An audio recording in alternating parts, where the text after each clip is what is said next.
Okay, let's say you just downloaded Gimp. Now, if you don't know what Gimp is a free copy of Photoshop.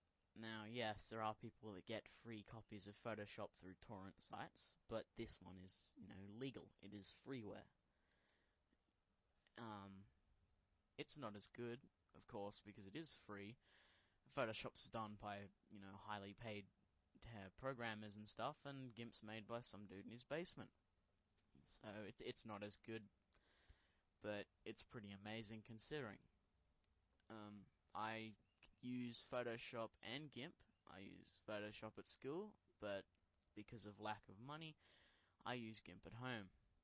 So, anywho, let's say you download Gimp and you're looking through the tools.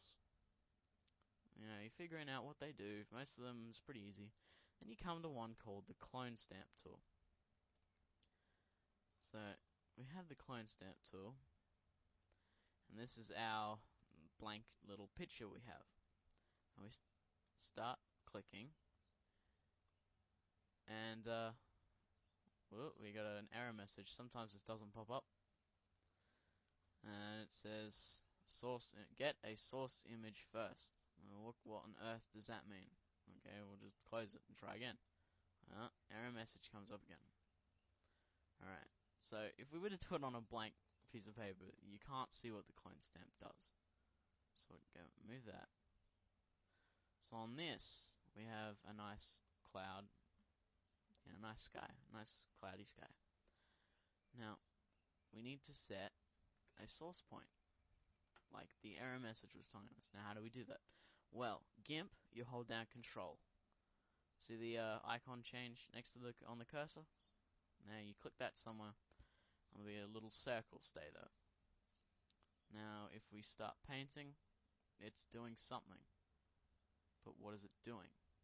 Now, to do this in Photoshop, you have to hold Alt and then click to set your control point. Alright, so anyway, what is it doing? Basically, it takes the pixels that are inside that circle and paints with them using your brush. Now, you want to use a soft brush, soft edges like the circle fuzzy in Gimp. Photoshop has fuzzy brushes as well.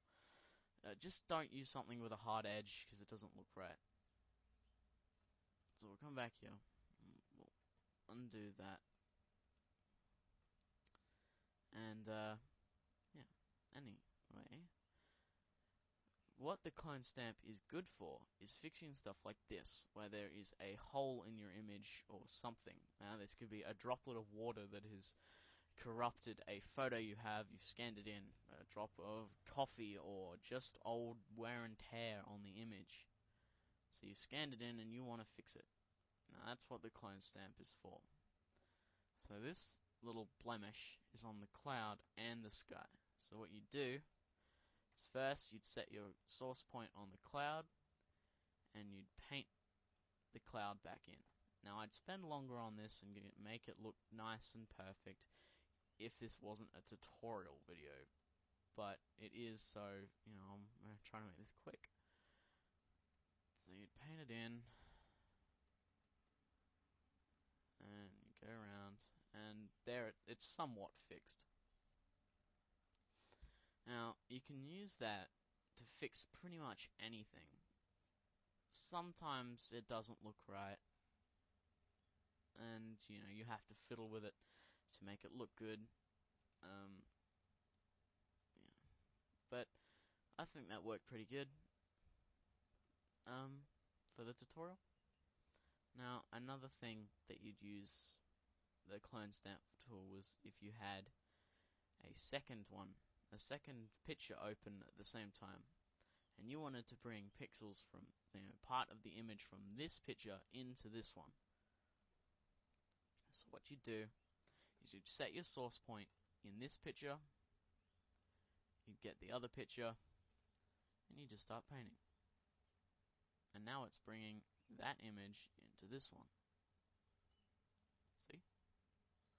So that's it there. So you can use that for anything. Grab grab a different piece.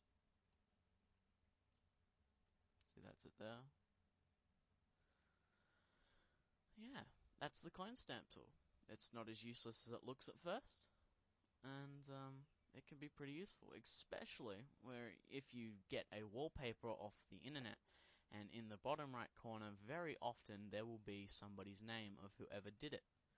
Now, you don't want to be mean to the person who did it, but that thing ruins the image. And, you don't want their name on your desktop. So you use the clone stamp tool and you remove it. A lot of the time they're put in spots where this is very easy, because as long as there's not a lot of detail there, you can do it quite easily without much fuss. But if there is a lot of detail, you can do it. It just takes a long time and is probably not even worth it. So, that's the clone stamp tool. I hope I helped.